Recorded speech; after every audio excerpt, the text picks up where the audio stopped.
All right, welcome to your next project. So in this one, we're going to build a simple login form here with a wave effect on the labels. So if I go ahead and I click in here in the input, you can see the label will then wave up. Okay, so we have that cool little animation when we click in here and when we click out. So basically the way we're going to do this is wrap a span around each one of these using JavaScript and add a transition so that the label moves up when we focus on the input, but we're also going to add a dynamic transition delay so it gives it that wave effect. So each letter goes up at a different time. All right, so that's what we'll be doing. Let's go ahead and get into it. Okay, so let's get started on our form input wave project. I have my project starter open here. I'm just going to say form input wave. And then let's get rid of this H1 and we're just going to wrap a container around our form. So we'll have a container with an H1. We'll just say please log in. It's just a basic login form. And we'll have a form tag here. We don't need an action. And in here we're going to have a form-control, which will wrap around the input, which is going to be type text. I'm also going to add required, which will just give it some basic validation. And then the label is going to go underneath, and we don't really need a for, so we'll get rid of that and say email. And then I'm going to go ahead and copy that down, and this one is going to be password. So type password and label password. Underneath that form control, we're going to have a button, and I'm going to give it a class of btn, and let's just say login. And then we'll have a div with the class of text. Actually, let's do we'll do a paragraph, the class of text, and say don't have an account. And if they don't have an account, then we'll just have a link, doesn't have to go anywhere, and say register. All right, so that's our form. Pretty simple. Now, before I get into the CSS, I just want to kind of explain what we're going to be doing as far as, how to do this. And we want to use JavaScript to basically wrap each letter in a span, and we're going to have a transition on that span to move it up. So, or a transform translate Y value to move it up with a transition to make it smooth. And in JavaScript, when we wrap the span around each letter, we're also going to add a transition delay to each one that increases every letter, so that the first one goes up, and then the M would be delayed, then it would go up, A would be even more delayed, then it would go up. So it gives it that wave effect. So that's ultimately what we're going to end up with. In fact, I'll go ahead and just paste in what these labels will look like afterwards. So basically we'll have the label tag. You don't have to put this in. I'm just showing you as an example. We'll have each letter wrapped in a span with a transition delay that increments. So I'm just going to comment that out, but just so you can see what we're going to end up with. But before we get into any of that, let's just do some basic styling on this form because it looks horrible. So I'm going to use the Mully font. So we'll do family equals MULI, and then let's set that on the body. And then I'm going to set a background color for the body to steel blue, and the color of the text to white. That, and then let's style, let's see, we'll do the container, and let's add a background color of RGBA. I want it to have just kind of a transparent look, so black, and then 0.4 for the alpha value. And let's add padding. So padding, we're going to do 20 pixels top and bottom, 40 left and right. And let's add a slight border radius of 5 pixels. All right, and then let's do container H1. So for that, I want to text align to the center. I also want to add a margin on the bottom of 30 pixels. Okay, and then the link, let's say container A, which is just a register link. I want to text decoration none. Take away the underline, and the color will be, let's set the color to light blue. So now we want to get into the form fields. First we have the form control, which wraps around the input and the label. So let's say form control, and I'm going to position that relative because I want the label to be positioned absolute within it. And then for margin, let's do 20 top and bottom, 0 left and right, 40 bottom. And I'm going to just set a width of 300 pixels. All right, and then let's do the inputs. So form control input. I'm going to set the background color to transparent and then get rid of that border. But I do want a border on the bottom. Oops. So let's say border, border dash bottom, and I'm going to set that to 2 pixels. Let's do white and solid. Okay, now I want it on its own line, so instead of inline, we want to display block. I also want it to go all the way across, so we'll set width to 100%. And we'll add some padding. Let's do 15 pixels on the top and bottom. And the font size for the input, I'm going to set to 18 pixels. And I think we should be good there. Let's set the color to white. And then the border here, or the outline I should say, we want to get rid of that. Also, if I submit and it's invalid, you get that border as well. So let's target form control input, and when it's in its focus, also we want form control input valid.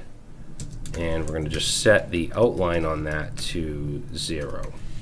Okay, so now we don't have that ugly border. Now, before we do it, I think we're going to do the label stuff in the next video, but let's finish like the button and the text down here. So we have a class of, actually we'll put this up, we'll do all the form stuff down at the bottom. So let's do btn, and I'm just going to set the cursor to a pointer. I'm going to display as an inline block for our button here, and I want it to go all the way across, so we'll say width 100%, and let's set the background of the button to light blue, and let's set the padding.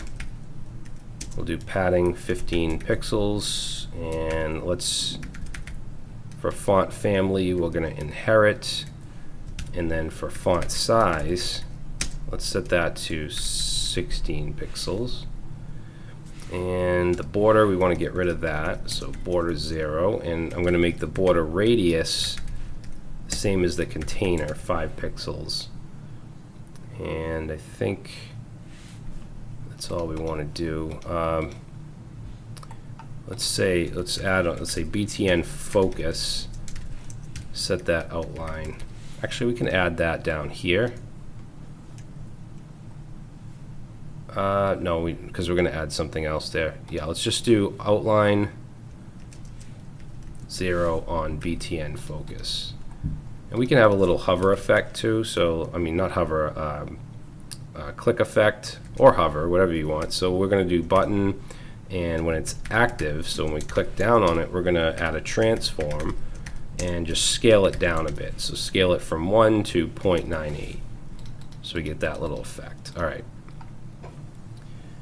Yeah, so I think, what else? The text here, we can move that down a little bit. So under the button stuff, we have a class of text. And I'm just going to set the margin top to 30 pixels. Push that down a bit. Now, the label, don't worry about that. We're gonna style that next. And like I said, we need to use JavaScript to turn the label into letters with spans around them with a transition delay. We're also going to add a transition, obviously, on the label span. So we'll get into that in the next video. Okay, so we're going to finish this form up. So I'm going to work on the labels here. So down here, we'll just take form control labels, and we want to position those to be absolute.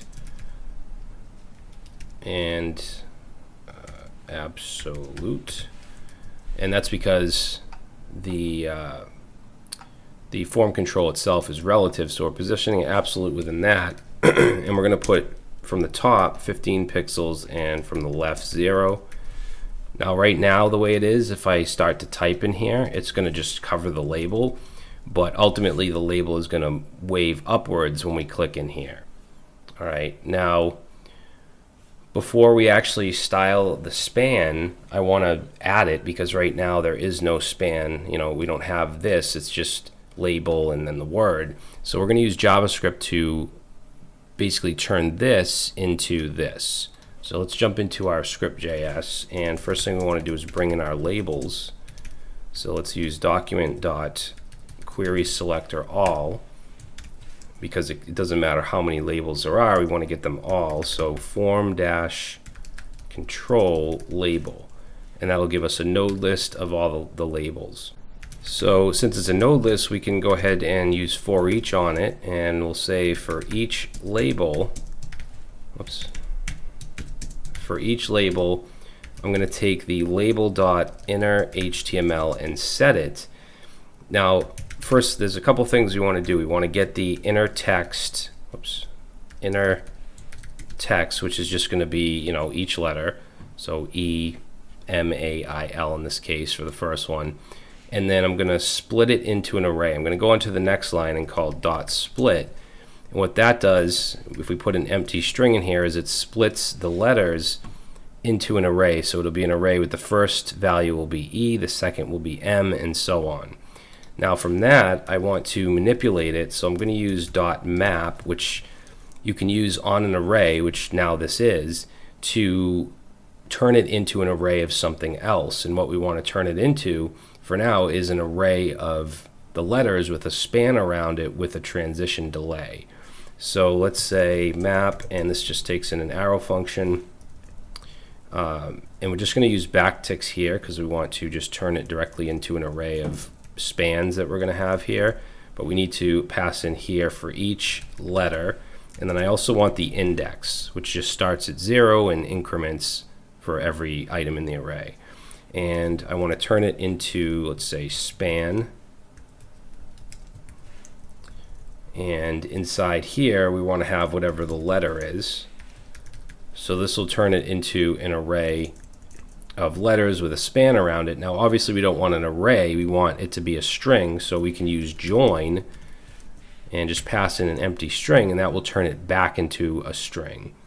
Okay, so basically, we have the inner text. So we're looping through the label. We have the inner text E-M-A-I-L for the first one. We're splitting it into an array, which will put each letter in its own item in the array. Then we're mapping it to create an array of the letter with a span around it. Then we're turning it back into a string. So if I save this now, we don't see any difference here, but if I open up my Elements tab and I click on the label here, you'll see that now they're wrapped in spans. So I'm not going to add the transition delay just yet. Let's go back to our CSS, and now that we have these spans, we can add styling for it. So let's see. Let's do just the span in general first. So we'll say form control label span, and I'm going to display. Let's do display inline block. It's inline by default. And then I'm going to increase the font size to 18 pixels, because before this wouldn't have worked because we didn't have spans around them. And then let's do a min dash width of 5 pixels, and we're going to add a transition on this because when we add the transform value, actually we'll add that first. So let's go up here, or down here rather, and let's say form control input focus. So focus meaning, when we click inside, we want the direct label span, and we also want to do this on the validation. So I'll actually just copy this down, and we also want the valid state. So input valid. And what we'll do is just first of all change the color to light blue. So if I click in here, you can see the label turns light blue. I also want to turn the border light blue as well. So up here, where we did the outline on the input focus and valid, let's do bottom, or I'm sorry, bottom, border, bottom, and let's set that, or border bottom color rather, and set that to light blue. So that way when we click in here, both the border and the text here is light blue. Now, let's see, we want to move this up basically when we click in here. So to do that, we can add a transform, and we want to use translate Y because we're translating it. We're dealing with it on the Y axis. So translate Y, and I want to move it up, so it has to be a negative number. If I want to move it down, it would be positive. So let's do negative 30 pixels. So when I click in here, you can see they move up, and they just flicker up. It's not smooth, so that's why I'm going to add a transition onto the span right here. So let's say transition, and we'll do 0.3 seconds. And then we could do like an ease in, ease out. I'm going to use a cubic Bezier. So cubic Bezier. And then for the values here, basically what this is it defines a cubic Bezier defines a curve, and we can use it as a transition effect with a variable speed from start to end. And it takes in 4 points, which are P0, P1, P2, P3. P0 and P3 are the start and the end of the curve. So, I mean, it can get a lot more complicated if you're doing like really cool animations, but this is pretty simple. We're just going to do a couple values here, 0.68, negative 0.55, 0.265, and 1.55. So we'll have a variable speed on this transition.